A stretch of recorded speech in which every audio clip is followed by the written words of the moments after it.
What is going on, everybody? Today we're doing a quick photo shoot for one of our clients, Pharaoh and Kings.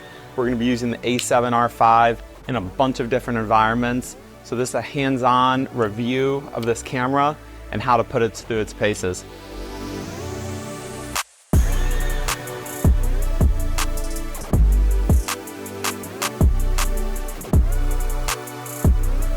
One of the beautiful things of this camera is just the in-camera metering and how accurate it is. So when you're looking at a camera, it's not just the image quality or how many megapixels or the sensor size, it's actually the computer and how this camera is rendering the images to give you the final result.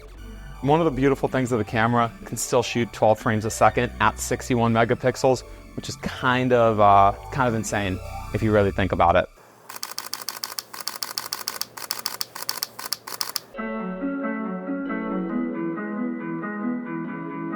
It's fast enough with the autofocus. It has an AI autofocus chip, so that's where you can actually quickly change focus points and it can track the model as it's walking in and out of scenes. And right now I'm shooting with AI subject recognition on.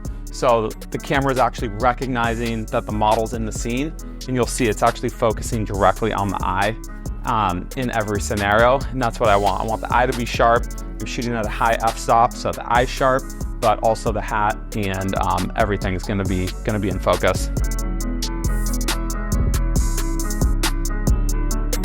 If you're shooting at compressed RAW, which still preserves all the detail of the images, the camera can buffer 583 images before it actually maxes out the processing.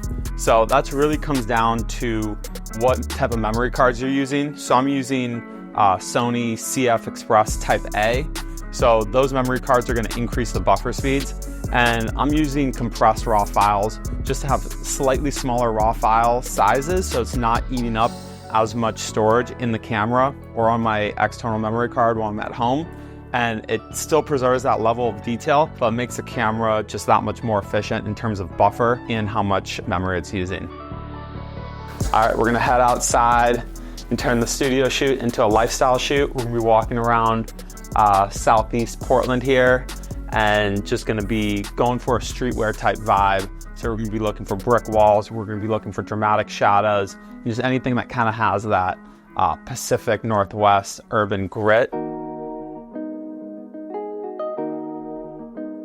So we're flowing through different scenes here. You can see on the steps, you know, we were in half harsh light. It's about 11:30 right now, but we're in full daylight. So we're testing the dynamic range of this camera, so it's able to capture those shadows without blowing out the highlights. And you know, we're working with a bright white hat. The hat is bright white. It's not even off-white. It's like as bright of a white that you could have. So in this super bright sunlight, it's easy to blow out the highlights of the hat where you can't even see it. So that's where this camera, it's just able to capture the highlights of the hat without making Kendra's face completely in the shadows. So you can still see the details in Kendra's face, you can still see her eyes, you're still gonna be able to see the hat and just capture the accuracy of it all. One thing that I can't overlook on this camera is the screen. So the axis on the screen is one of the beautiful things of this camera, and it is not to be overlooked.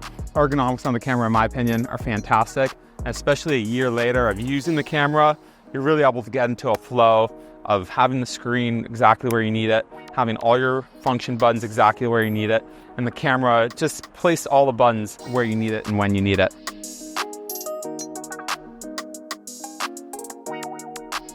So we're looking for a new scene here. Just trying to tell the story that the hat is a Portland-based hat.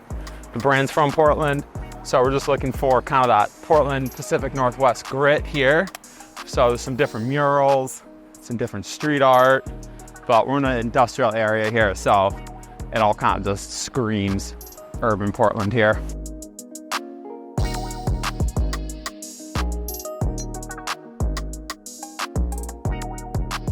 All right, so we're just about wrapped up here with our lifestyle shoot here in Southeast Portland. The Sony A7RV camera really held its own. You can see it's super bright right now, and camera just was able to deliver on dynamic range, on ergonomics, being able to flip the screen out being able to get it close to railings and leading lines, and just overall this camera held its own. I would highly recommend it for anyone who just needs one camera that can just do a wide array of content creation.